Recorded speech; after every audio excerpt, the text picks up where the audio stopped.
அண்மை செய்தி.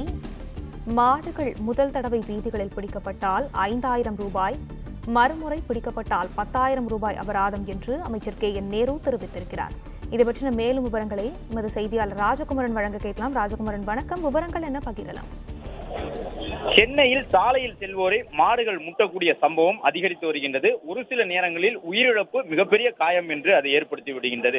இந்த நிலையில்தான் சென்னை உட்பட மாநகர பகுதிகளில் மாடுகள் சாலையில் சுற்றி திரிந்தால் முதல் முறை மாடுகள் பிடிக்கப்பட்டால் அதற்கு 5000 ரூபாயும், மறுமுறை அதே மாடு பிடிக்கப்பட்டால் 10,000 ரூபாயும் அபராதம் விதிக்கப்படும் என்ற தகவலை தற்பொழுது நகராட்சி நிர்வாகத்துறை அமைச்சர் KN நேரு பேரவையில் வெளியிட்டிருக்கின்றார்.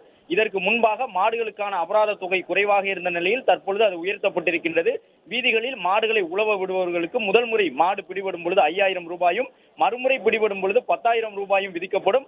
மூன்றாவது முறை அந்த மாடு பிடிக்கப்பட்டால் மாடு பறிமுதல் செய்யப்பட்டு ஏலத்தில் விடுவதற்கான நடவடிக்கை எடுக்கப்படும் என்கின்ற தகவலை தற்பொழுது நகராட்சி நிர்வாகத்துறை அமைச்சர் தெரிவித்திருக்கின்றார். நாய் வளர்ப்போர் நாய்களை பூங்காவிற்கு அழைத்து வரும் பொழுது சில தவறுகள் நடந்து விடுகின்றது என்பதை சுட்டிக்காட்டி இருக்கக்கூடிய KN நேரு அவர்கள் 78 பயிற்சி பெற்ற அலுவலர்கள் மூலமாக அந்த வாகனங்களும் இருக்கின்றன. அதன் மூலம் நாய்களை பிடித்து கருத்தடைகள் மேற்கொள்வதற்கான நடவடிக்கைகள் மேற்கொள்ளப்படும் என்ற தகவலையும் வெளியிட்டிருக்கின்றார்.